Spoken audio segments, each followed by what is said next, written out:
Yo, what's going on, guys? Hope everything is going well. I hope all of you guys are staying safe.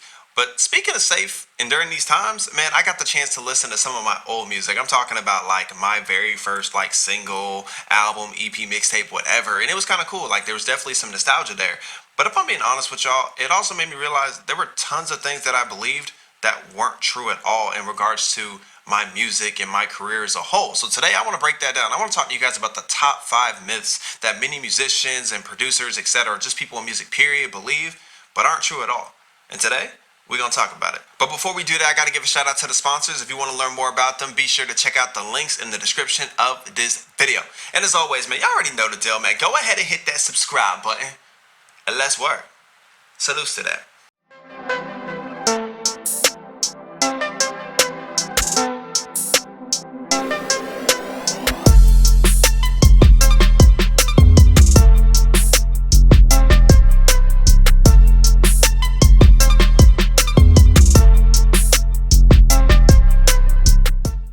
Alright, let's not waste no time. Let's go ahead and get into the nitty gritty. Here today, let's talk about the top 5 myths of being a music artist or producer.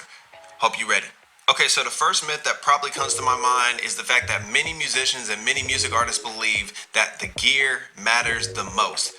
Okay, that's a lie. That's just flat out, it's just not true, all right? That's not to say that your equipment doesn't matter. That's not to say that your gear doesn't matter. That's not to say that you should always go the cheaper route. But that doesn't dictate how successful you're going to be as an artist. That doesn't mean that at all. Matter of fact, I'm going to show you guys a quick example. Just bear with me real fast. Yeah, if you get the spark, then it pop off. Uber drive, get you dropped off. Too much heat, get they top off. Gotta hit it with a little bit of hot sauce. Let's get it cooking. Running through the block, just keep it cruising. All of that hate, man, it's mad confusing. So crazy, how God is using me. Alright, so you're back now. So the question is, why did I even show you that clip, and what does that have to do with the myth that I'm trying to bust here? That equipment that I used for that particular song, that particular verse, that wasn't done on a $1,000 microphone. That wasn't even done on a $500 microphone, not even a $200 microphone. That was done on a microphone that cost me 20 to 25 bucks. In the audio interface, it didn't cost me 600 bucks. It didn't cost me 500 bucks. It cost me 100. So under $150, I got that sound. Again, your gear doesn't dictate everything. Do you think your fans, your listeners care about that? Oh, like, man, she's not really as good as she thinks she is because she didn't hop on that $1,000, that $2,000 mic. Do you really think your fans are listening to that? No, they want to know whether that music is dope. Do you think they care about what famous studio you recorded at? No, no one cares. All we care about is your music good? So again, the very first myth that comes to my mind is thinking this thought process that your gear dictates how successful you're going to be, how you're going to be. And it's just not true. The second myth that comes to my mind is the fact that many musicians and many of us artists in general, we keep thinking that our social media numbers dictate us having a good career. Listen to me. Social media is important to your career, as in you using it properly, you having good content and things like that. But stop, guys. Stop with the vanity numbers, thinking that like your likes dictate whether you're good. Your shares dictate whether you're good. It's not true. Stop believing that lie. And matter of fact, y'all, especially when it comes to the followers, and I've said this at times, your followers, not every follower is a fan. Stop comparing yourself. Every time you look at another musician, you're like, dang, they got like 5,000 followers. They got 10K followers. Not every single person that follows them is an actual fan. There's a difference between a fan and a follower. Followers are people like, if I was a follower of you, that just means I'm entertained by your content. Like, I'll like it, maybe I'll comment, maybe not, but I'm just entertained. That's free entertainment for me. If I'm a fan, yo, anytime you drop something, I'm trying to purchase it. I'm trying to get your new merch. As soon as you say there's a pre-order for your album or your EP, I'm trying to go cop that. That is a fan. There's a difference between a follower and a fan. But regardless, that doesn't dictate, just your social media numbers don't dictate whether or not you're going to be good or not. And because you guys think that, and because many of us have believed that for so long, some of y'all are buying streams, you're buying followers, you're buying likes and shares, and it's ridiculous, and you're digging yourself in a hole, because if you're doing it to make yourself feel better, then to keep yourself happy, you're gonna have to keep doing it, and you're just gonna look ridiculous in the end. So again, that is another myth. Social media does not solely dictate the success of your career. And actually, while I'm on that point, the next myth that comes to my mind when it comes to buying things, we have to stop believing that you have to have a big budget to be successful in music. It's not true. That's definitely not true. Yes, you have to have some money. You're gonna spend more money than you're gonna get back, especially in music. That's just how it is. But the truth of the matter is, you don't have to have a huge budget. Everything is cheaper than it's ever been. Equipment and gear's cheaper than it's ever been. Music distribution, to get it on streaming sites like Spotify and Google Play and Tidal, that's cheaper than it's ever been. Information on anything, whether it's marketing, the business, ASCAP, your pros, the copywriting, all that's free. All that information out there is free on Google, on YouTube, wherever. So it's not even about having a huge budget. If anything, the focus should be on, with the budget that I have, what am I doing with it? Where is that money being spent? And trying to figure out what, try to cut things down, put it into a little pie chart, and where should certain percentages of my money be going? Should it be going to the recording studio? Should it be going to the merch, the album art? Do I need a website? Things like ads. It's figuring out where your music should be going. It's not about having the largest budget, because to be honest, many of us, especially if you're independent, you just don't have a large budget. That's the truth, right? Many of us are still working a job. Many of us are doing this, doing that. Some of y'all got families. Some of y'all got other obligations. So you're not gonna have a huge budget. But don't you think for one second that you have to have a big budget in order to be successful, in order to have a strong following and things like that? Because again, it's just not true. Okay, so this next myth kind of makes me laugh, because this one hits home for me, for sure. This next myth is the fact that many musicians, many producers, and artists in general truly believe that if we announce to the world that we booked a gig, that we got an upcoming show, that people are going to show up just out of the kindness of their heart.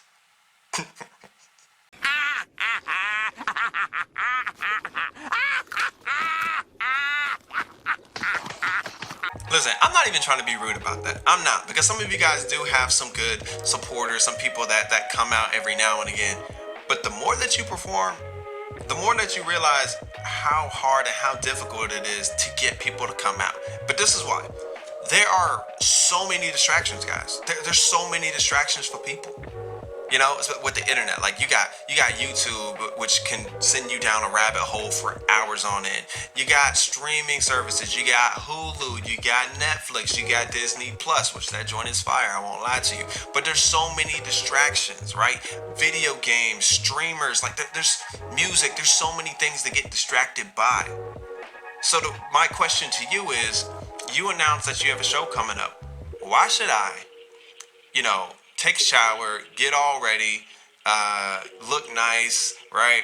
Get in my car, use up gas, and then pay a fee to get into the venue, most likely. And then I'm probably going to have to pay some type of money for drinks. And then even after you perform, or whoever performs, you're probably going to ask me to buy a CD, buy merch, etc.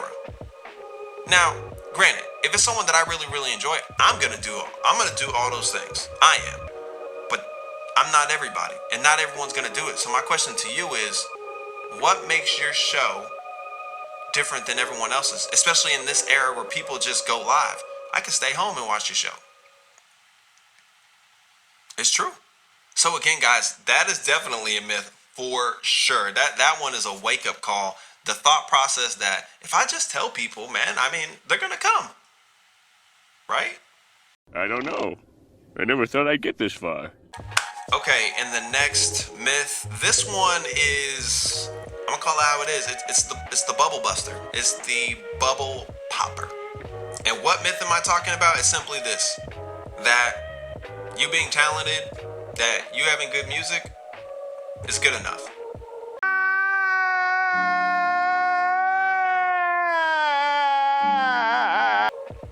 It's not. Stop believing that lie. It's not true.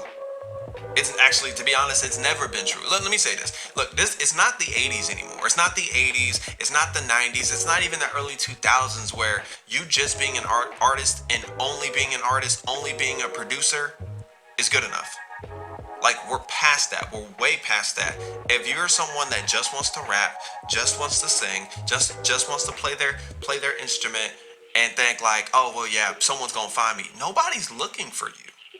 No one's looking for you. You can't just be an artist. You have to dabble in marketing, especially if you don't have a team. If you have a team, let those people do their job. If you have friends that are good and they have particular skills, let them do it for you, especially if they believe in what you got. But if you don't have a team, you gotta get up off that couch, stop being lazy and thinking like, well, I'm a nice person and I'm talented and I make good music, so people are they're gonna go out and share my stuff. I'm gonna get found. Some labels looking for me. Nobody's looking for you because nobody knows who you are. That's the truth. I mean, I know we don't want to face that, but it's the truth. Look, if you're an artist in this day and age, you have to be willing to be more. Yes, I understand like the world is asking more of us every single day, but you have to do and be more than what you are. And I get it. Some of you are like, yo, but Sarge, like, bro, I've tried. Like during this whole pandemic, like I've been at home and I've been trying to learn new things. I've been trying to learn how to use my equipment. I've been trying to learn tutorials and how to use like this program that looks super confusing. All right, that's cool. And I appreciate you trying. But many of you have quit because you're like, man, this program's stupid. Man, this program, it's too complicated. No, the truth is, it may be intimidating because of how it looks, and you may not understand it, but you've only watched 1 or 2 videos. No, you have to be willing to learn consistently. All right, so if you watch 2 videos on how to use a program that didn't work, keep watching more videos, but keep watching more videos, but by a different channel, a different YouTube channel, a different person, because maybe they explain it in a particular way that's confusing to you. Keep watching more videos. Like I promise you, when I'm trying to learn something new, guys, I watch, man, probably 20 plus videos, and probably it might be 20 different people. I don't know, but sometimes I have to keep watching. I have to keep learning until it sticks. And then I will do practice songs, practice beats or whatever, so that it's ingrained in my head and I naturally know how to do it. Many of you guys do something once and then you don't touch that skill again for a week or 2 weeks, and then you're like, oh man, I don't remember how to do it. Oh well. You have to be willing to learn consistently. So again, that myth, I'm that bubble buster, being an artist is not good enough. Being a musician is not good enough. Being a singer is not good enough. Just being a rapper is not good enough. Being a part of a band is not good enough. You have to be willing to do and be more. And that is not a myth. All right, guys, so I got a quick question for you. Did you rock with this video? Was this video helpful? If so, you already know the deal, man. Go ahead and hit that like button, then hit that subscribe button so you guys get notified every time I drop a new video. Also, if there's a particular topic you want me to talk about, be sure to go into the comment section. I do read my comments and I will add your suggestion to the list. And as always, man, be sure to be you, enjoy your life, and live authentic. Salute to that, and I'll catch y'all later.